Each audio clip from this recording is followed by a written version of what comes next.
I was just enjoying my afternoon and taking a bit of a break and rearranging some stuff on the wall. And I started listening to music using my um, Echo device over here. And I gotta say, that was a lot of fun. Now, I had considered moving the device out of my room because there are times where I'm speaking and then it'll think I'm talking to it. And it'll say, I don't know about that, really loud. And I'm like, oh. But today it proved its worth. I had it play songs, and by about the fifth song, I thought, man, I should do this as a list. So like a mixtape, so to speak. I used to love doing mixtapes and getting blank CDs and mixing all of my favorite songs together. So I had albums that were for when I was angry. I had CDs for when I was in a great mood. I had CDs that would cheer me up. I had CDs for any mood, basically. And so this is kind of a mix. This is really, in general, not music that brought me down. And I know I've done videos on my favorites, but I had a rule for this: no looking anything up, no browsing through my favorites lists or anything. Just whatever off the top of my head I want to listen to next. So it started with Ghost BC, and if you haven't listened to Ghost, I recommend them. They're great. I listened to Rats, Square Hammer, and Dance Macabre all in a row. Those songs are fantastic. Dance Macabre, not only a great song, great video. Some disturbing stuff if you're kind of squeamish in parts, but it's all in good fun. I know there's supposed to be this evil satanic band, but I don't buy it. I put them in the same category as Motley Crue in the 80s and Marilyn Manson, and neither of them ended up actually being satanic. And it doesn't really bother me either way. It's music. You gotta have a little bit of devil with your rock and roll. But Ghost sounds a lot like 80s glam metal. They're very, very 80s glam metal. And with each progressive album, they seem to get more and more mainstream. Tesla, I do have all of Ghost CDs. Tesla, I listened to Little Susie after that, which is always fun to listen to. Aerosmith, I listened to two songs, Living on the Edge and Ragdoll. Living on the Edge is a fun song that I've listened to for many decades, and it was well overplayed in the 90s, but I didn't care. And Ragdoll, which was my favorite song of all of their 80s hits. Every word to that song, I sing it, and I don't know if you could get away with a song with all those lyrics. Yeah, you could. Yeah, you could. It depends on the genre, but some of the lyrics are kind of trashy, but it's fun. It's a really, really fun song. The Fix, Secret Separation, I played that next because I had a tape of music I had listened to on the radio that I couldn't find CDs for, or tapes, I should say tapes, back in the days of cassettes.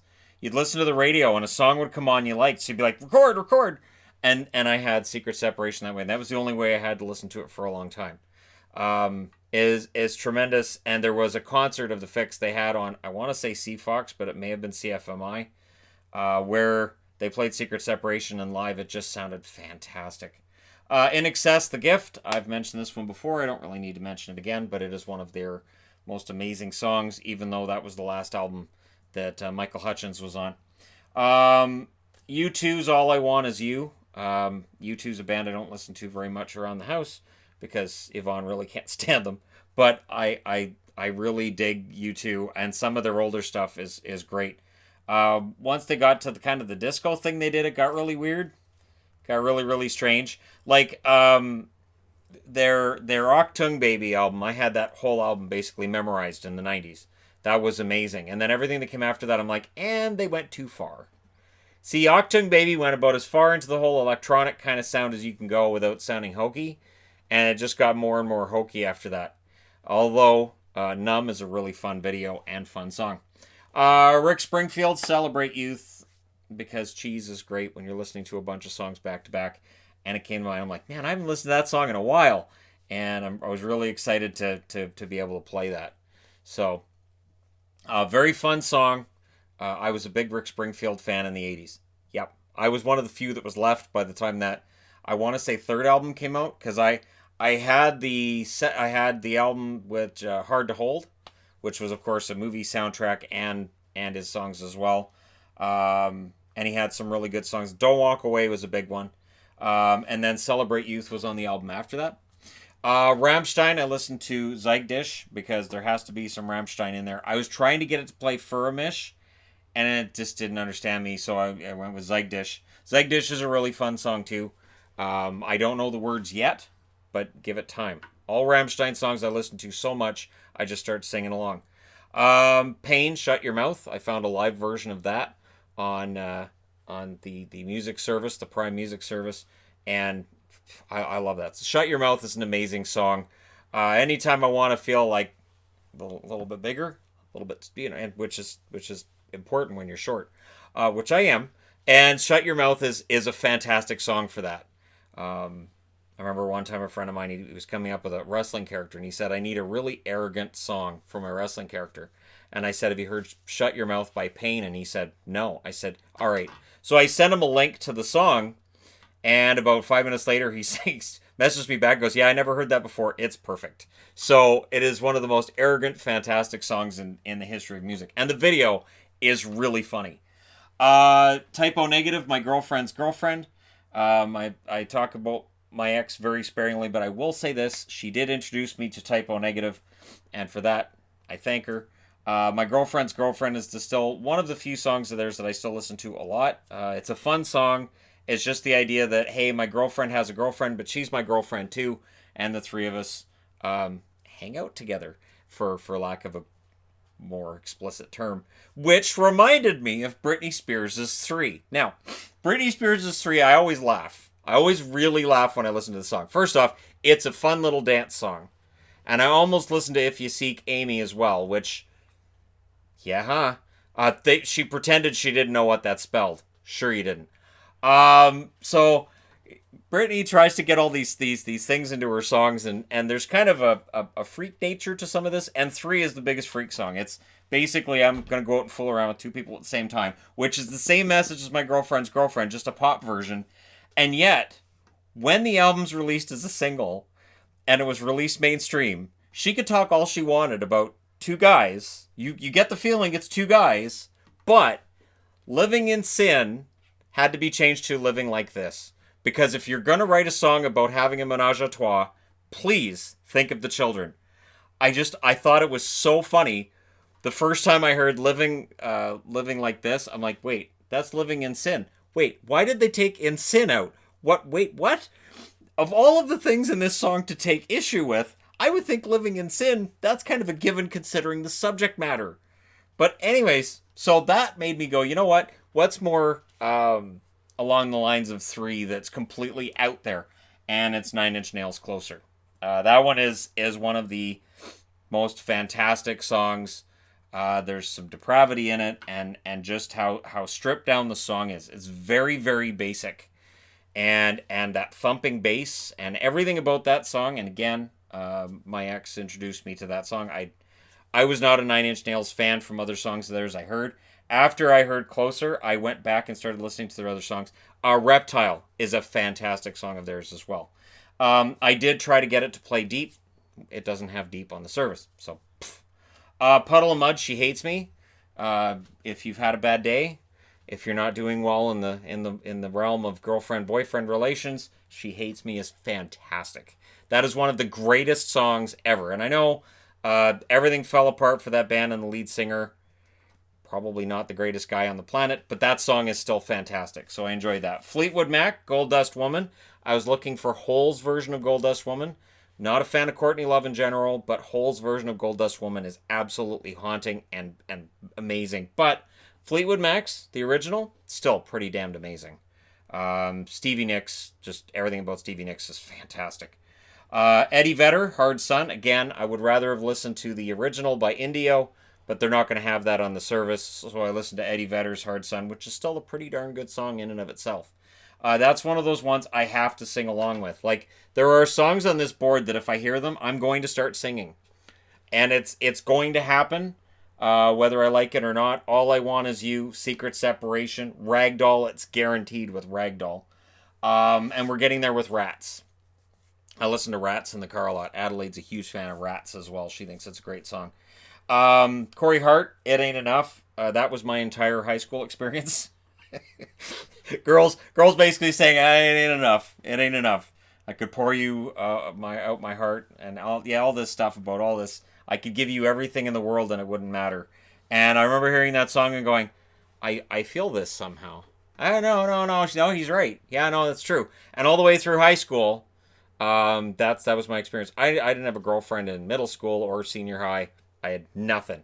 Elementary school, I had a few, and then I guess I peaked when I was 11, 12.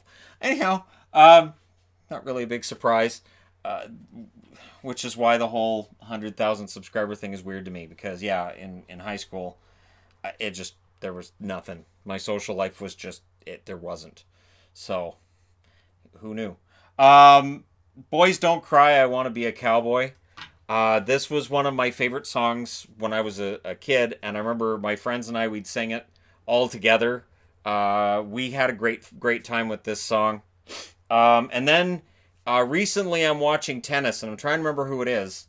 But one of the guys in tennis, and he's a relatively well known guy.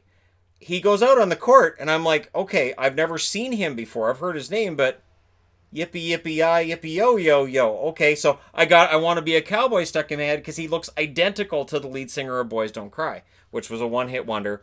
But what a one hit that really is. I debated about listening to Tarzan Boy, thought against it. I debated about T'Pau's Heart and Soul, which is a great song, but I thought against it. So I went with Bonnie Tyler's Here She Comes, which is Crimson and Clover. It's the exact same song as Crimson and Clover. I'm not going to pretend it isn't. It is one of the most distinct ripoffs in history. When I watch videos that are, hey, here's a YouTube top 10 countdown of songs that were plagiarized, I wait for Bonnie Tyler's Here She Comes. Go find it, listen to it, and you're going to go, oh yeah, no, it is Crimson and Clover. It's exactly the same. Fergie's Barracuda proves that she should stop singing rap ever. She's meant to be a rock singer. She's so good. Her voice is fantastic. I remember we were watching, I'm trying to remember if it was MTV Awards. I know it was a music awards show. And Hart came out to sing Barracuda, and then Fergie came out to sing with Ann Wilson, and she outsang Ann Wilson. And I thought, holy crap, if you can outsing Ann Wilson, you have my respect. So Fergie, from that day until now, I view her as really a rock star. And I don't care what else she does. I enjoy some of her other songs, some of her hip hop pop stuff, but in general, her rock voice is so good. She's so made for that. If you can do a cartwheel while you're screaming Barracuda, yeah, yeah, that says a lot right there. Berlin, you don't know. So Berlin is known for "Take My Breath Away." They're a one-hit wonder. That's what I hear a lot about Berlin. No, Berlin had other hits. "Take My Breath Away" was the big one, but "You Don't Know" is a haunting song with fantastic percussion to it, and it's really really good. The Bangles, "Hazy Shade of Winter," because I was in a series of female singers in a row. So I went with "Hazy Shade of Winter" because it's just amazing. And that's the Bangles at their best. They were known at the time for being Susanna Hoffs, and the rest of the girls, nobody knows who they are. I had the big crush on Vicky Peterson. I was not a Susanna Hoffs fan as much as Vicky Peterson. And I could say that because I was a teenager at the time, so, these things happen. But when they do reunions and stuff, there's a part of me that says, I should go see the Bangles in concert. And then the one thing I always worry about when it's an '80s band and they're doing a tour is, well, what if they don't sound very good now? I always have that concern. There are some bands that don't age, like AC/DC. So I listened to AC/DC next, and I went with Who Made Who. Who Made Who is still. That was one that I had to get a fake microphone for that one and a fake guitar because you just have to. You can't not airband Who Made Who. If you can just listen to that song and just tap your foot and go, that's not bad, then you're not an AC/DC fan. This is that one and probably Thunderstruck, and You Shook Me All Night Long. But You Shook Me All Night Long got way overplayed. Even now it gets overplayed. So I go back to Who Made Who. Genesis, I Can't Dance, because that's one of the most fun videos ever. And the lyrics to that song, I got it. I can't dance, I can't talk, only think about me is the way that I walk.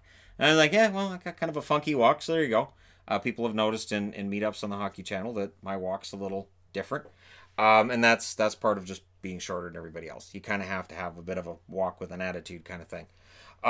So, yeah, I Can't Dance is a great song. I thought about No Son of Mine, but that one's kind of a downer.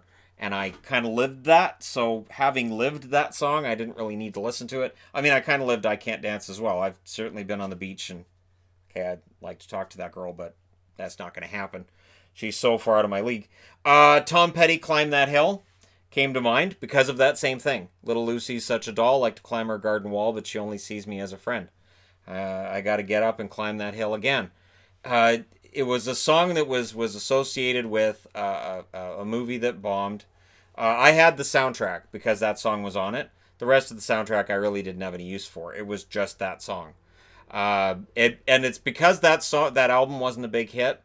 It's kind of a forgotten song of Tom Petty's. And it's too bad because it's a really, really good song. I'm pretty sure there was never a video for it, which definitely doesn't help in this day and age when it comes to a song having staying power.